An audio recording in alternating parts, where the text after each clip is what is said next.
Olá, pessoal, tudo bem? Hoje a gente vai falar sobre a fixação biológica do nitrogênio.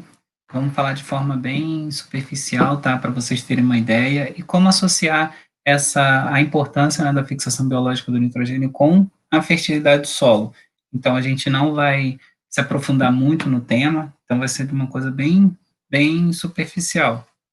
Aqueles que resolverem estudar um pouco mais aprofundado, eu fico à disposição para depois tirar maiores dúvidas. A importância do nitrogênio. Para vocês terem uma ideia, o nitrogênio é o elemento que as plantas exigem em maiores quantidades. Está em torno de média, em torno de 15 gramas de nitrogênio por quilo de planta. Né? E ele é de extrema importância para que ocorram as reações básicas da planta, como, por exemplo, a fotossíntese. Então, para que ocorra a fotossíntese da planta, exige grande quantidade de nitrogênio, não só na fotossíntese, mas também como nas reações que as plantas precisam para manter o seu metabolismo. Ele possui grande importância na síntese de algumas substâncias, como, por exemplo, os aminoácidos.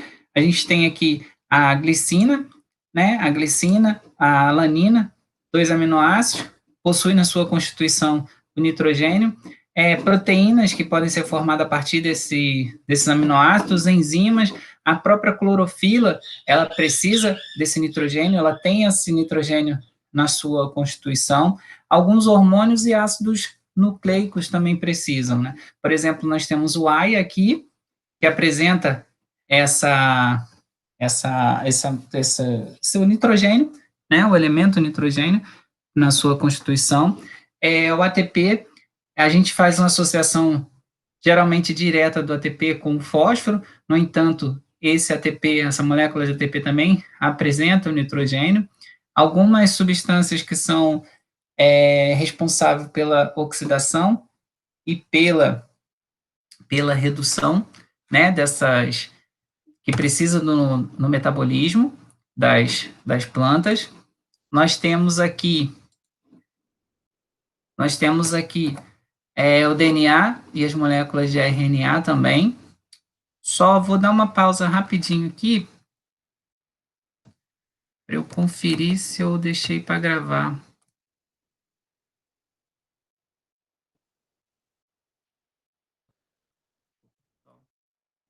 As moléculas, né, de DNA e RNA, não precisa nem a gente falar sobre a importância, né, delas. Apresentam aqui as bases, né, guanina, adenina, timina, a citosina, todas elas apresentam aqui o nitrogênio na sua estrutura. Falando um pouco sobre o ciclo do nitrogênio, de forma bem resumida, né, só para vocês terem uma ideia, esse nitrogênio ele pode entrar no sistema de várias maneiras, como, por exemplo, processos industriais, por raios, né, vulcões, até mesmo a indústria, não necessariamente a produção de fertilizante, mas na atividade industrial pode ocorrer emissão de gases ricos em nitrogênio, pode ser através das plantas, né? Você tem o aporte de tecido vegetal, o aporte dessas partes das plantas no solo, vai ocorrer o processo de decomposição dessa matéria orgânica, essa matéria orgânica contém nitrogênio, esse nitrogênio vai ser liberado no solo. Através de tecidos animais, fezes e urina desses animais também podem sofrer o processo de decomposição e vai ter liberação desses compostos orgânicos. E uma das principais maneiras que vai ocorrer é através da simbiose com bactérias, tá? Seja a bactéria formando nódulos ou bactérias conhecidas como bactérias de vida livre. Então, esse nitrogênio vai entrar no solo, pode ocorrer aqui a transformação desse nitrogênio em diferentes formas, como nitrato, como amônio, e esse nitrogênio também pode ser perdido, seja por lixiviação ou ele pode voltar para a atmosfera, através da volatilização ou processo conhecido como desnitrificação. Aqui tem um esquema que fica mais fácil para visualizar, né? Ocorre o nitrogênio na forma gasosa, pode ocorrer a fixação biológica, né? Vai ocorrer a transformação desse N na forma de gás para N orgânico, esse nitrogênio orgânico ele pode sofrer o processo de mineralização, formando o íon amônio, né? Esse íon amônio pode também ser proveniente de adubos, como a ureia, né? Pode ocorrer a difusão, a absorção desse nitrogênio para a planta, essa planta pode incorporar esse nitrogênio nas suas cadeias carbônicas, pode assimilar esse nitrogênio. O nitrogênio vai fazer parte da estrutura da planta, que pode voltar novamente para o solo, caso essas folhas caiam, né, as partes vegetais caem novamente para o solo. Esse amônio ela pode ir para um ambiente onde ocorre aeração. Se tem ar, essa amônia pode sofrer o processo de volatilização, tá? Ele pode sofrer o processo de nitrificação, né, a passagem de amônio para nitrato, primeiro nitrito e depois nitrato. Esse nitrato pode sofrer o processo de lixiviação, pode ser absorvido pelas plantas, ou pode sofrer o processo de desnitrificação, que no caso aqui é para um ambiente onde não exista oxigênio, um ambiente anaeróbico, porque existem bactérias, né, organismo nesse ambiente, que vão utilizar esse nitrato como aceptor final de elétrons.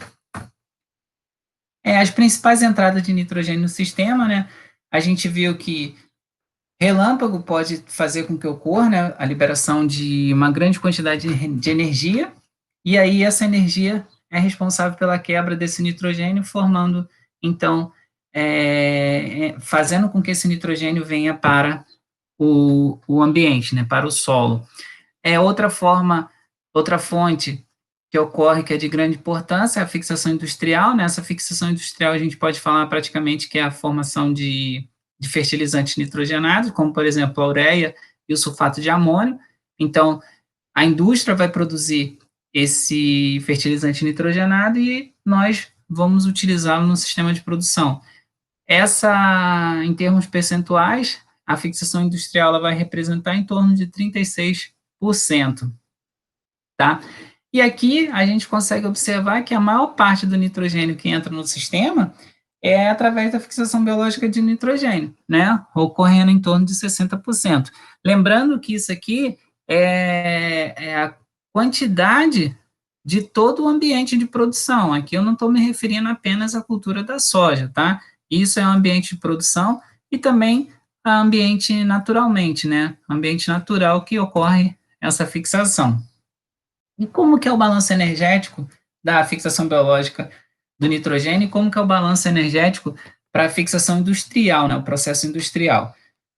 O processo industrial ele é feito através de um processo conhecido como Haber-Bosch, né, que é um processo que tem um gasto energético muito grande por cada quilo de N formado, né, em N fertilizante. Então, vocês observam que nós temos aqui o nitrogênio na forma gasosa, é utilizado gás natural, né, a energia fóssil, é gerada uma temperatura em torno de 1.200 graus Celsius, a uma pressão de 500 atm, a partir dessas reações, né, a partir das reações ocasionadas pelo gasto energético, essa energia fóssil, você tem a produção ali de 2 amônia, né, 2 amônias. Então, vocês veem que é um processo com gasto energético muito elevado para cada quilo de N fertilizante produzido. E da forma natural, vocês vão observar que tem um gasto energético, no entanto, esse gasto energético é de apenas 16 ATPs, tá? Essa energia que a bactéria utiliza, a bactéria desazotrófica a utiliza, ela é fornecida pelas plantas, então as plantas vão fornecer essa energia. Você tem aqui a utilização de 2 nitrogênio gasoso, né, um N2, e aí você tem a formação aqui de 2 ureias. Então, você vê que, para a mesma quantidade de nitrogênio produzido ali, a reação, você tem um gasto energético muito grande no processo industrial, enquanto que no processo natural, né, o processo biológico, você tem um gasto apenas de 16 ATPs. Sem contar que, como a gente tem o consumo de energia fóssil, você tem a queima, né, de petróleo, principalmente, você tem a queima desse petróleo através do craqueamento, né, a quebra desse petróleo, você tem também a liberação de gases que vão ocasionar no efeito estufa, né, vão aumentar o efeito estufa. Então, você tem o gasto energético, além desse gasto energético, você também tem o gasto ambiental, já que hoje tem uma preocupação muito grande, né? Aqui nós temos um exemplo, né, na fixação biológica do nitrogênio com bactérias simbióticas. Quando a gente fala bactéria simbiótica, a gente está se referindo àquelas bactérias que conseguem formar o nódulo, então existe uma simbiose, né? Existe uma simbiose, a formação desses nódulos entre a bactéria e o sistema radicular. Como que isso ocorre? Como que seria o metabolismo? Primeira coisa que a gente tem que pensar é que são bactérias específicas e tem grupos de plantas específicos. No caso dessa formação de simbiose, da formação do nódulo, nós temos alguns grupos de bactérias, tá? No entanto, somente as leguminosas que vão formar essa simbiose com essas bactérias, tá? As leguminosas, né, hoje são conhecidas como as fabáceas. Então, vocês observam que tem que ter uma troca de informação, né? Existe uma troca de informação entre o sistema radicular das plantas, né, os pelos radiculares das plantas, e as bactérias. Existe uma troca de sinais. Essa troca de sinais é que vai ser responsável pela aproximação dessas bactérias, né? As plantas vão sinalizar para a bactéria que ela está apta para ocorrer essa simbiose. Ela vai aceitar essa simbiose. Então, ocorre a troca de sinais entre entre as raízes da leguminosa e a bactéria, resultando, então, na formação do nódulo. Aqui um esquema demonstrando como que ocorre essa formação. Tem o alongamento do sistema radicular, depois desse alongamento tem a entrada, né, do alongamento do sistema radicular, não, o alongamento das células do sistema radicular, depois tem a entrada, e aí com a entrada das bactérias vai formar, então, assim, essa estrutura conhecida como nódulo. Aqui tem outras imagens demonstrando, né, o esquema de difusão, a divisão celular, formação do nódulo e a entrada dessas bactérias dentro das células das plantas. Quando ocorre essa entrada, aí você passa a ter uma estrutura conhecida como bacterióides, tá ok? É importante vocês verem que não basta ter apenas a formação dos nódulos, aí esse nódulo tem que estar ativo, e uma das maneiras de observar se os nódulos estão ativos é justamente cortando esses nódulos e verificando se ele apresenta essa coloração mais avermelhada, né? Um rosa, um salmão ou até mesmo um vermelho. Isso indica a presença de quem? Da leg-hemoglobina. Se existe a leg-hemoglobina, significa que esse nódulo está ativo. Aqui mais uma vez uma foto demonstrando a estrutura dos nódulos, né? O sistema radicular e os nódulos.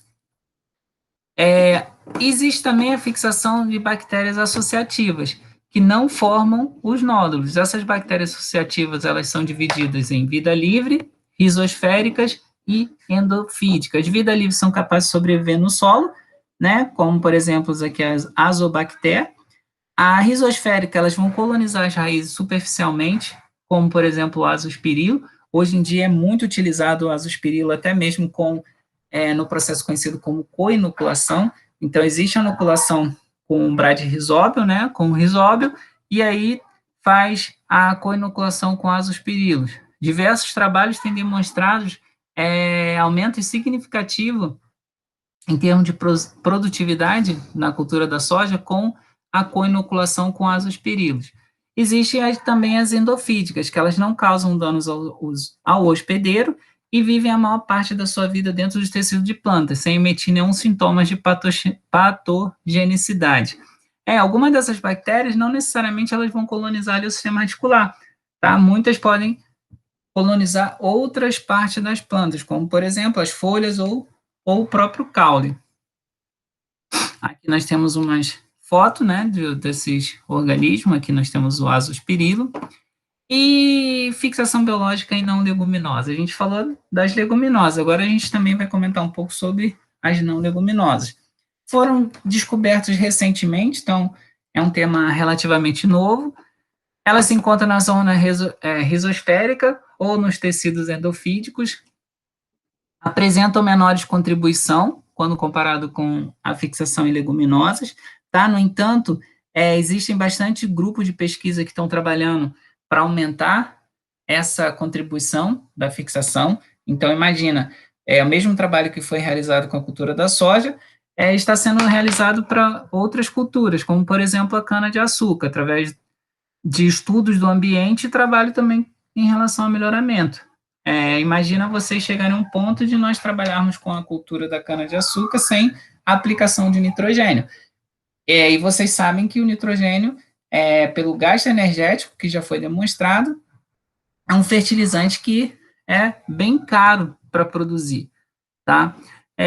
Desses grupos se destaca a Embrapa, né, Embrapa Agrobiologia, que é referência mundial, né, com trabalhos principalmente com cana-de-açúcar, milho, arroz, capim-elefante.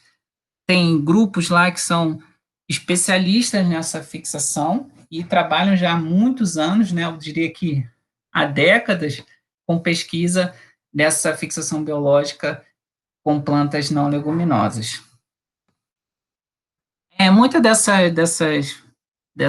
desses organismos, né, eles são conhecidos como bactérias de promotores do crescimento de plantas ou bactérias de crescimento do sistema radicular. Eles vão atuar de diferentes maneiras, não necessariamente com a fixação biológica, tá? Elas vão atuar desde a nutrição e crescimento da planta, como também a inibição de patógeno e a tolerância a estresse abiótico. Ultimamente foi lançado no mercado um substrato, né, um produto que faz com que ocorra a solubilização do fosfato, né? Nós sabemos que nos solos brasileiros a gente tem um grande problema com relação à fixação desse fosfato, né, dos adubos fosfatados, e por conta da mineralogia, dos solos altamente temperizados, e aí você coloca essas bactérias, e essas bactérias fazem com que ocorra a solubilização desse fosfato, aumentando assim, então, a disponibilidade do fósforo para as plantas. E como que ocorre com essa fixação biológica do nitrogênio? Aqui a gente está falando já da fixação em leguminosas. Isso vai ocorrer em função de um complexo, tá? É um complexo enzimático. Esse complexo enzimático, ele é conhecido como nitrogenase, tá? Então, a nitrogenase, esse complexo enzimático, é que vai ser responsável pela fixação biológica do nitrogênio. Vai ser ele responsável pela transformação do N2 em N orgânico, né? Vai ser responsável pela transformação desse nitrogênio para uma forma assimilável pelas plantas. Então, vocês conseguem observar aqui, todas as reações são reações de oxirredução, né? Então, você vê aqui um sistema ferro-proteína, molibdênio, ferro-proteína, e aí é interessante vocês observarem que essas reações, né, essas reações ocasionadas por esse complexo enzimático, você já começa a observar a presença de alguns outros elementos, como, por exemplo, o ferro, o magnésio, molibdênio, né, até a formação aqui da amônia. Então, durante esse processo de transformação de N, a planta precisa de outros elementos, tá? Então, essa produção de nitrogênio, ela é dependente de outros elementos, né? Em função do quê? Da necessidade no complexo nitrogenase. E existem alguns fatores que eles vão influenciar na atividade da nitrogenase. Por exemplo, o oxigênio. Se a nitrogenase, né, presente nesse complexo, presente lá no bacterióide, tiver contato com o oxigênio, a gente tem uma repressão dessa síntese da enzima. Então, você não vai ter uma diminuição nessa fixação, né, tornando um dano parcial um total da ferroproteína. Para que esse oxigênio não entre em contato com esse complexo, as plantas desenvolveram alguns sistemas, tá? Algumas estratégias para minimizar esse problema do oxigênio. tá? Foram praticamente duas estratégias, uma estratégia anatômica e uma estratégia bioquímica. A estratégia anatômica foi justamente a formação do nódulo, aquela estrutura arredondada. Então, quando você tem a formação, tem a divisão celular e tem essa formação do nódulo, você já evita que ocorra o que? A entrada do oxigênio. Só que não é um ambiente hermeticamente fechado. Então, uma parte, pouco do oxigênio, ele vai entrar. E pouco desse oxigênio que entrar, ele vai ser suficiente para ter a repressão da enzima. Então, foi desenvolvido, então, uma estratégia bioquímica, que foi o que? A formação da leg-hemoglobina. Então, a leg-hemoglobina vai fazer com que ocorra o quê? A não entrada desse oxigênio. Ou melhor, se entrar o oxigênio, a leg-hemoglobina, ela sequestra esse oxigênio, minimizando assim o quê? Os danos ao complexo nitrogenase. E quais são alguns fatores externos à bactéria que pode ocorrer ou externos à planta que podem afetar a fixação biológica do nitrogênio? Tá? A primeira coisa que pode ocorrer, como eu falei para vocês, são bactérias específicas e plantas específicas. Existe aquela troca de sinais, existe aquela sinalização. Então, a gente já pode comentar sobre o genótipo da bactéria. Então, existem bactérias bem específicas. Então, se eu pegar, por exemplo, uma bactéria em que estudos demonstraram uma alta eficiência com uma determinada planta, uma determinada variedade, se eu mudar essa bactéria, né, mudar o tipo da bactéria, se eu mudar a ordem ou até mesmo a, a bactéria em si, né, trabalhar com outro gênero de bactéria, eu vou ter, então, assim, um problema na fixação biológica. Por quê? Porque no início ali, aquela troca de sinais já vai ser alterada. Então, você não vai ter aquela sinalização de forma eficiente. De forma, assim, bem resumida, seria eu pegar uma bactéria que é eficiente para a cultura da soja e trabalhar, por exemplo, com a cultura do feijão. Sobrou um pouco desse insumo, né? Sobrou um pouco do inoculante da soja, e aí na safrinha eu entro com a cultura, por exemplo, do feijão, e aí eu vou e utilizo o que sobrou.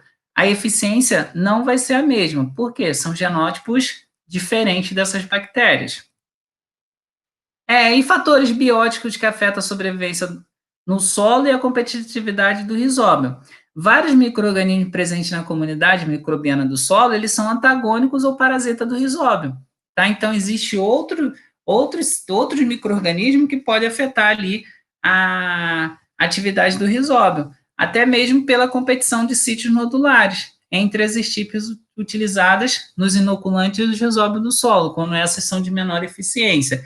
E aí, é interessante vocês perceberem a importância da inoculação, tá? Então, assim, vocês têm que prestar bastante atenção no inoculante a ser utilizado, tá? Por quê? Porque dependendo da quantidade, em quantidades recomendadas, porque se você diminuir, você vai ter o ataque de outros micro-organismos, e aí você vai ter uma diminuição na população das bactérias. Existe também o manejo do solo, então o manejo do solo vai alterar, né, quando a gente trabalha com um preparo convencional, preparo conservacionistas, então esse tipo de preparo, vocês vão ter um efeito no sistema, né, vocês vão ter um efeito no solo, e com certeza vai ocorrer vai afetar, né, a fixação biológica do nitrogênio. Como, por exemplo, se eu tenho uma aplicação de nitrogênio na forma mineral, né, eu aplico nitrogênio, ou na forma mineral orgânica, né, se eu faço adubação, vai afetar a fixação biológica do nitrogênio. Por quê? A planta ela não vai querer ter um gasto energético. Aqueles 16 ATPs que eu mostrei para vocês, a planta não vai querer ter esse gasto energético. Então, o que vai acontecer? A planta não vai ter aquela sinalização, ela não vai permitir com que ocorra a entrada da bactéria e a formação dos nódulos. Porque se existe nitrogênio disponível, você vai ter o quê? você não tem a necessidade de ter o gasto energético com as bactérias.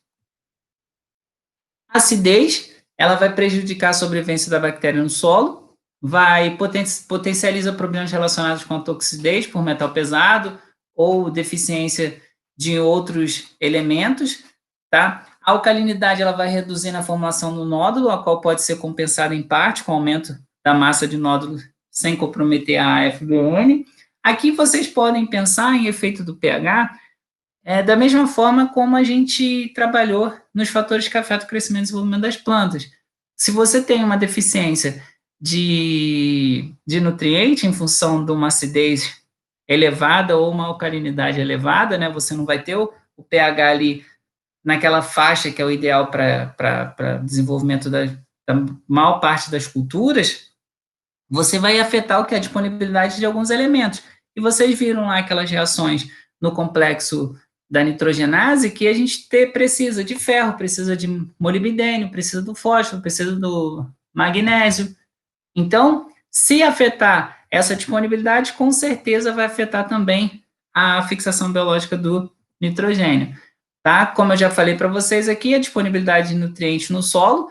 Anteriormente eu falei dessa disponibilidade sendo afetada pelo pH, ou então aqui pela diminuição, né, pela não aplicação de alguns nutrientes que as plantas vão necessitar para que ocorra o correto metabolismo, né, da FBN, ou então o aumento, né, na disponibilidade de alumínio trocável, né, vocês sabem que o alumínio trocável ele vai atuar diretamente na zona meristemática do sistema radicular, né, ele vai atuar diretamente ali na divisão celular, no crescimento das raízes, então ele vai afetar ali nessa divisão celular, e aí vai ter uma diminuição. Se você tem uma diminuição do sistema radicular, você vai ter uma diminuição na absorção de água, na absorção de nutrientes, e até mesmo você vai ter uma diminuição em termos de espaço, porque você vai ter menos raízes para poder formar nódulos, então você vai ter uma menor formação dos nódulos. Como eu já falei para vocês, né, a aplicação do nitrogênio vai reduzir a população de bactérias. Por quê? Porque se tem nitrogênio disponível, a planta não vai querer fazer a fixação biológica, tá? Existem bastante trabalhos hoje em dia que tem como ponto de vista complementar essa disponibilidade de N. Só que vamos pensar, já foram feitos trabalhos justamente para que não seja aplicado nitrogênio, como, por exemplo, na cultura da soja. Então, hoje, praticamente zero de nitrogênio aplicado. Então, todo o nitrogênio que a cultura da soja necessita, ela é disponibilizada justamente pela FBN. E aí a gente está fazendo um trabalho meio que inverso, né? Grupos de pesquisa estão fazendo um trabalho meio que inverso. Então, se você está aplicando nitrogênio como se fosse uma complementação. E, na realidade, a gente já viu, já por diferentes trabalhos, que não existe essa necessidade da aplicação do nitrogênio. Né? E isso é até uma vantagem da soja produzida no Brasil em relação à soja produzida nos Estados Unidos. Né? Aqui a gente não tem aplicação do N na forma mineral, né, não tem adubação do nitrogênio, com o nitrogênio, em relação aos Estados Unidos. O efeito do alumínio, como eu já falei para vocês, né, pode ocasionar injúrias diretamente no sistema radicular das plantas hospedeiras, pode reduzir a sobrevivência da célula do rizóbio, interferindo em vários estágios do processo da fixação biológica do nitrogênio. Aqui tem duas fotos, né, mostrando o efeito do alumínio na morfologia interna das raízes das plantas de soja, da planta da soja. Então, aqui no A, a gente tem uma cultivar que é tolerante, e no B, a gente tem uma cultivar que não é tolerante ou menos tolerante. Ver como que altera a estrutura das células com a presença do alumínio. Então, uma cultura tolerante e uma cultura que não é tolerante. Vocês conseguem observar como elas apresentam reações completamente diferentes.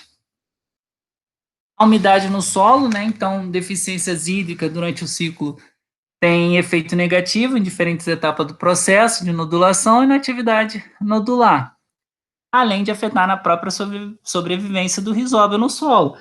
Lembrando que são bactérias, são organismos vivos, então eles necessitam de um certo teor de umidade presente no solo. Então, o excesso, seja umidade demais ou o excesso de umidade ou pouca umidade, vocês vão ter problema com a fixação biológica do nitrogênio. Temperatura, né, baixa temperatura ou temperatura muito elevada, também vai afetar. Em baixa temperatura vai ocorrer, a FBN ocorre em regiões árticas e alpinas. O que interfere é o crescimento das plantas, com consequência alteração fisiológica. Ou seja, a temperatura muito baixa, ela não vai afetar a fixação em si, não vai afetar as bactérias, e sim o metabolismo da planta. Lembrando que não são coisas isoladas, então tudo aquilo que afetar o crescimento e desenvolvimento das plantas vai, obviamente, afetar ficar a FBN. Por quê? Se a planta tem problema em termos de energia, se a planta não tem, está tendo um consumo energético muito grande, ela não vai ter energia lá os 16 ATPs para poder fornecer para a bactéria. Então a planta vai cortar essa energia das bactérias. E isso, como consequência, vai ter uma diminuição na atividade lá do complexo enzimático, a nitrogenase, vai ter uma diminuição na fixação desse nitrogênio. Altas temperaturas vão afetar a sobrevivência do rizóbio, isso, né, diretamente. Altas temperaturas, geralmente a gente tem uma grande perda de água, então vai afetar também a umidade, né? E como a gente tem ali bactérias que necessitam dessa água, vai alta temperatura vai inativar então essas bactérias. E isso é importante, principalmente na nossa região aqui do Mato Grosso, que nós temos um período de temperatura muito elevada, né? Então, quando a gente faz a inoculação, a gente tem que prestar bastante atenção na temperatura do solo, tem que fazer esse monitoramento. Por quê? Se vocês fizerem a inoculação e plantar num período que esteja com uma alta temperatura o solo, vai afetar a sobrevivência, então, das bactérias. Ou seja, vocês vão fazer uma inoculação, chegou no momento que essa semente caiu no solo, a semente ela entrou em contato com o solo sob alta temperatura, o que vai acontecer? Vai afetar o rizóbio, vai afetar ali as bactérias. Aqui nós temos um quadro, né, mostrando temperaturas ótimas adequadas para o funcionamento de alguns nódulos das leguminosas, né, algumas culturas, e as temperaturas aqui sendo demonstrada qual que seria a faixa ideal. E no Brasil, como que surgiu essa fixação biológica do nitrogênio? Não tem como falar de FBN sem falar da doutora Joana de Oppenheim, né? Ela iniciou os trabalhos no Brasil em 1950, trabalho de fixação biológica de nitrogênio. É interessante que ela iniciou o trabalho por um acaso, né? Por um acaso, assim, não desmerecendo, mas através de observações. No momento que ela estava relaxando, fazendo algum tipo de observações, e a partir dessas observações, então, iniciou os trabalhos sobre a FBN. Em 1963, teve o programa de pesquisa sobre os aspectos limitantes da FBN, leguminosas tropicais. Em 64, programa de melhoramento de soja, baseado na FBN. E aí observou essa alta competitividade da soja no mercado mundial, principalmente em função do quê? Do balanço energético, já que a soja brasileira não tem a necessidade da aplicação de N de forma externa, né? Você não precisa fazer adubação nitrogenada. Então, muitas pessoas não acreditam muito na pesquisa brasileira. Então, hoje o Brasil ele é um grande produtor de soja e principalmente a competitividade dessa soja no mercado internacional, ela se deu graças ao quê? Graças a esses pesquisadores que iniciaram o trabalho isso na década de 50, tá? Então, se hoje não é aplicado nitrogênio na soja, a gente tem que agradecer a esses grupos de pesquisa, agradecer a esses pesquisadores, principalmente a doutora Joana Dolbenheim. A fixação biológica de nitrogênio na cultura da soja é o que foi mais estudado, né? Foi melhorar, principalmente em função do melhoramento dos solos tropicais, extremamente pobres em nitrogênio. O nitrogênio acumulado pela cultura está em redor de em torno de 240 quilos de nitrogênio por hectare ano. Então, uma quantidade bem expressiva. Imagina, em termos financeiros, ter que aplicar 240 quilos de nitrogênio por hectare por ano. Então, vocês veem mais ou menos qual é o custo do nitrogênio, e aí vocês multiplicam esse valor de 240 por esse custo, isso a cada ano. Já facilitando um pouco o entendimento de vocês, isso aqui no Brasil dá uma economia de aproximadamente 13 bilhões por ano. Então, são 13 bilhões a menos gasto pelos produtores brasileiros. Né? É óbvio que para a indústria de fertilizante nitrogenado, eles estão deixando de ganhar esses 13 bilhões anualmente. Tá? Aqui tem alguns trabalhos mostrando, né, o número de nódulos das raízes, produção de grãos e nitrogênio acumulado na soja com e sem inoculante, para demonstrar a importância. Né? Então, aqui tem o inoculante e tem apenas com a sem inoculação com a aplicação do nitrogênio fertilizante. Sem aplicação, o controle, você tem aqui em termos de nitrogênio acumulado 105. Quando você aplica o adubo nitrogenado, você tem um acúmulo de 180. E aí, com a inoculação, você vê que tem um ganho bem expressivo. Em termos de rendimento de grãos, né, por hectare, 1.858 quilos no controle, com adubo nitrogenado 3.212, e com a inoculação você vai para 3.680 quilos por hectare. Aqui a gente tem uma foto, né, demonstrando parcelas onde foi feito a inoculação, né? Então aqui a soja está nodulante, e nessa outra área que está mais amarelada, a soja não está nodulante, né? Então, ambas as áreas não foi aplicado nitrogênio, tá? E nessa área mais escura, né, que tem um verde mais escuro, a gente tem a soja que foi nodulada, né, foi inoculada, e na área com um verde mais claro, né, que demonstra uma deficiência de nitrogênio, onde não ocorreu a nodulação.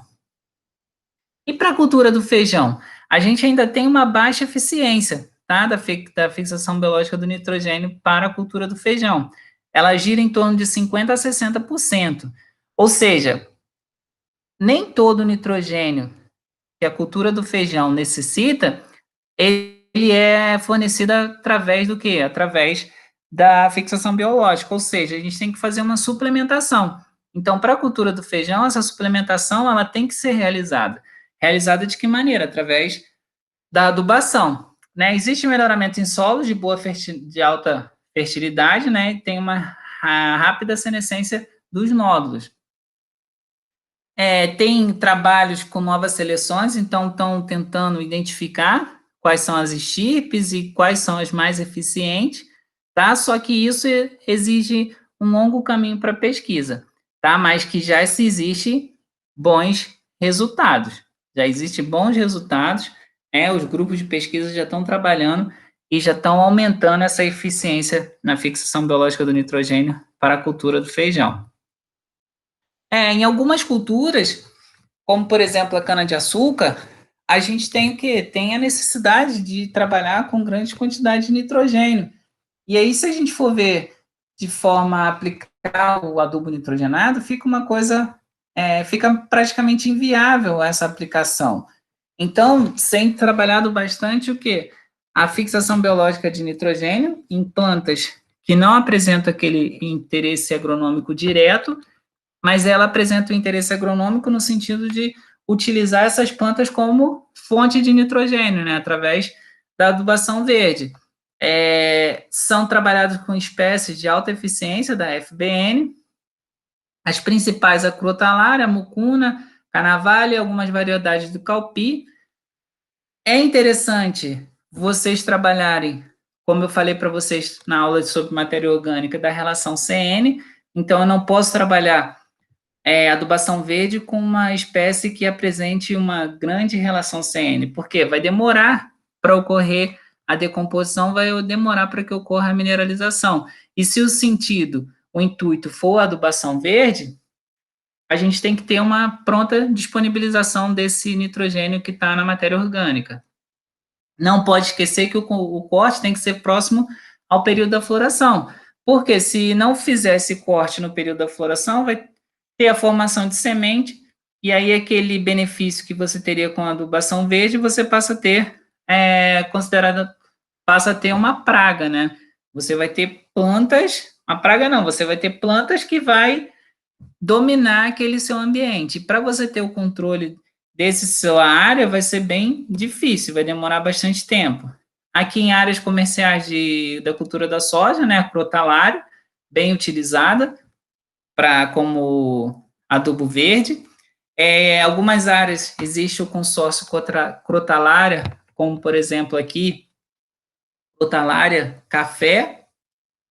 Aqui o plantio da crotalária sendo desenvolvida no pré-plantio da cana-de-açúcar, então na reforma do canavial é feito o quê? O plantio da crotalária, e aí próximo ao período da floração é feito então a incorporação desse material ao solo.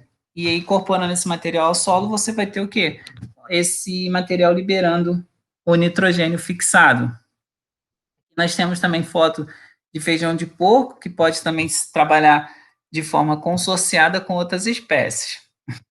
E a fixação biológica de nitrogênio em gramínea? A gente falou lá atrás que existe bastante trabalho de pesquisas, né? Eu vou mostrar para vocês alguns dados em relação à cultura da cana-de-açúcar. Esses dados são atuais, tá? Eu peguei no site do Conab. Então, assim, a gente tem uma produção média de 78 megagramas por hectare, em torno de 39,3 milhões de toneladas de açúcar. Emprego, mais de 4 milhões de empregos diretos e indiretos, tá? Produz 27,8 bilhões de litros de álcool. Então, vocês veem como que é a importância da cultura para o Brasil. E essa cultura, se a gente for fazer em torno de 100 megagramas de colmos por hectare, ela vai ter 200 quilogramas de nitrogênio por hectare na cana-planta e de 120 a 180 quilos de nitrogênio por hectare na socaria. Tá? Então, a cana-de-açúcar, se a gente for avaliar, é uma cultura que apresenta uma alta extração de nitrogênio. Né? Os colmos são exportados para a usina, ocorre a queima da palhada nessa usina. Então, não retorna essa palha do colmo, porque ele vai servir como uma fonte calorífica para essas usinas. E existem baixas aplicações de nitrogênio, se a gente for fazer a avaliação, em torno de 80 quilos, né, para socaria, em torno de 30 quilos para cana-planta.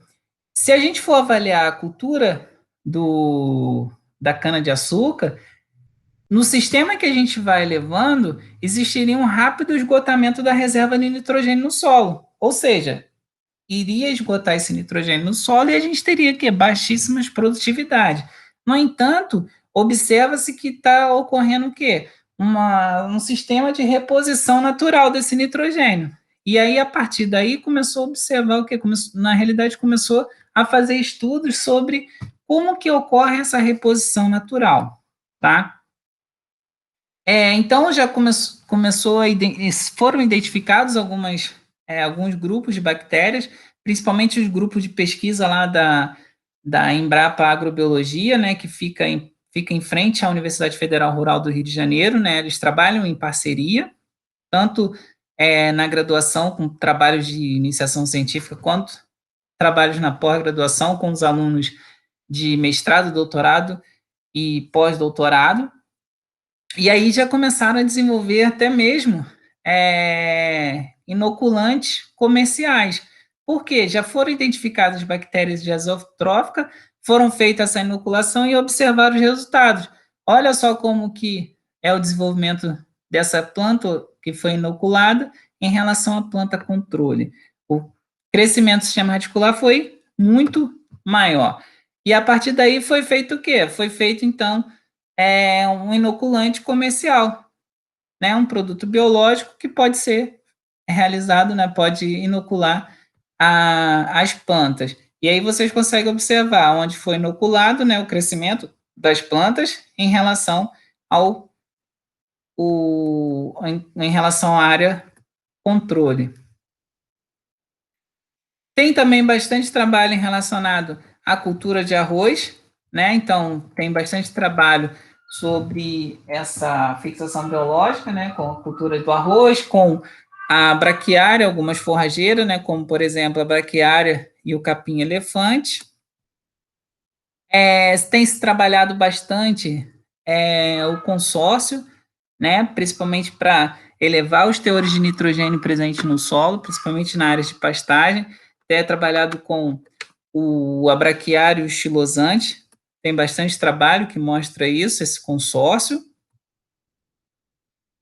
Também na cultura do capim-elefante, né, que é tradicionalmente utilizada na alimentação animal, então possui um alto consumo de N fertilizante. Então vocês podem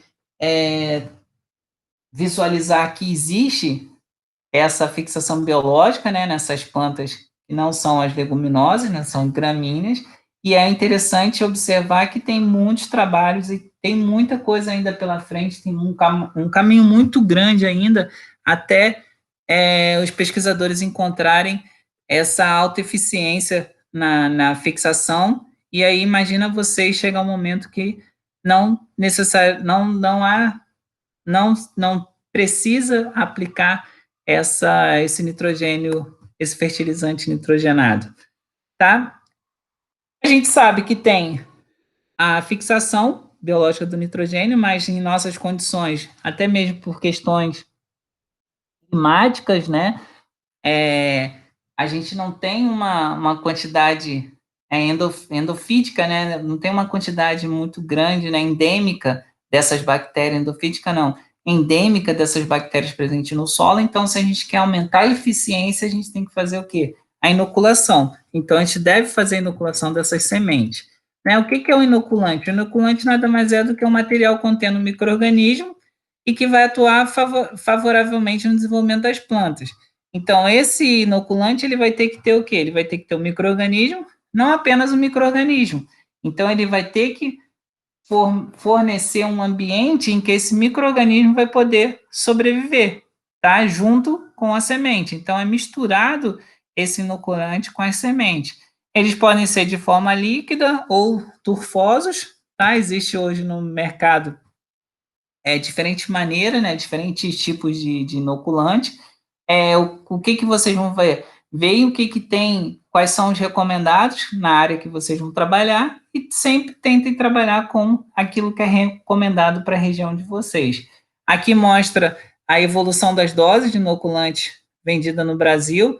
Então, a gente vê lá atrás, em 2009, o consumo, né? Então, nesses últimos anos, aqui os dados que eu tenho para mostrar até 2016, olha como houve um aumento. Ele saiu lá de 20 mil para mais de 50 mil, tá ok? Em termos de comercialização desses inoculantes.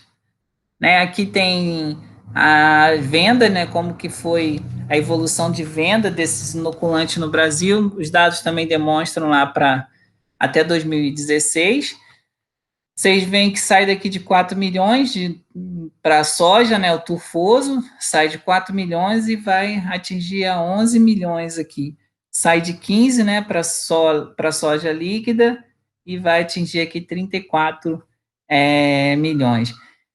Para o feijão, você vê que não tem tanto aumento, né, nesse consumo, nas vendas, mas você vê como que aumentou, né, para a cultura da soja. Vocês veem aqui para gramíneas, que no início não existia, né, inoculante começou a existir a partir de 2012, começou a vender, e aí você também tem essa praticamente dobrou, né, de 2012 para 2016. Em 4 anos houve o quê? Dobrou esse inoculante. E isso é normal, isso é natural. Por quê?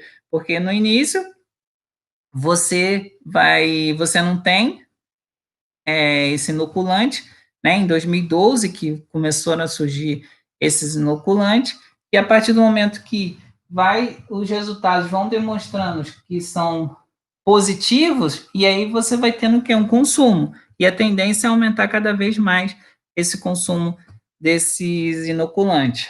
Né? Aqui, mais uma vez, mostram dois trabalhos, né? Duas figuras, mostrando onde foi feita a inoculação e onde não foi feita a inoculação. Então, vocês conseguem observar a diferença bem significativa, né? Uma grande diferença em termos de crescimento. E isso aqui, galera, vocês vão traduzir tudo isso em produtividade. Então, se você tiver uma planta inoculada, você vai ter essa planta com um bom fornecimento de nitrogênio, né? O fornecimento de nitrogênio na forma, em quantidade adequada. Então, isso vai ser traduzido em produtividade. Comparando aqui inoculados com o não inoculado, você vai ter a certeza que o não inoculado vai produzir muito menos. Outra foto aqui demonstrando, né, o não inoculado aqui com uma coloração mais amarelada, dá para perceber a massa verde aqui em relação a essa massa, aqui está bem maior no inoculado, quando comparado no inoculado. E a principal diferença que a gente consegue observar é em função da coloração. Como considerações finais, a fixação biológica do nitrogênio potencializa e viabiliza novas formas de manejo, né, desde a adubação verde até mesmo a busca, né, por plantas melhoradas, né, para aumentar essa eficiência. Então, isso exige bastante ainda melhorar o planejamento agrícola, né, vai reduzir o custo.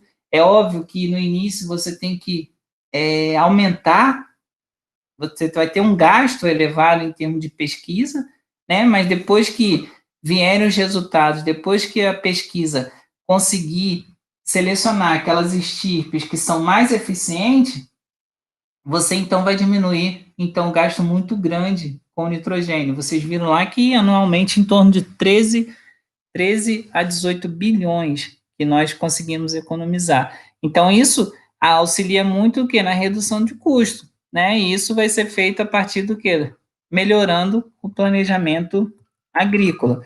E é claro, isso também requer o quê?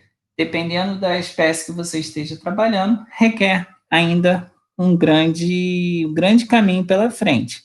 Né? Para a soja, a gente já sabe que está muito adiantado, a gente já tem excelentes resultados, a gente não precisa fazer aplicação de adubo nitrogenado, mas para outras culturas, como, por exemplo, a cana-de-açúcar, ainda tem um certo caminho pela frente. Bom, pessoal, eu fico disponível então para vocês fazerem pergunta. Podem fazer perguntas lá no chat, pode fazer pergunta no grupo, tá? Ou então podem me mandar por e-mail ou por mensagem, que eu atendo a todos. Uma dúvida? Fico então disponível para tirar essas possíveis dúvidas.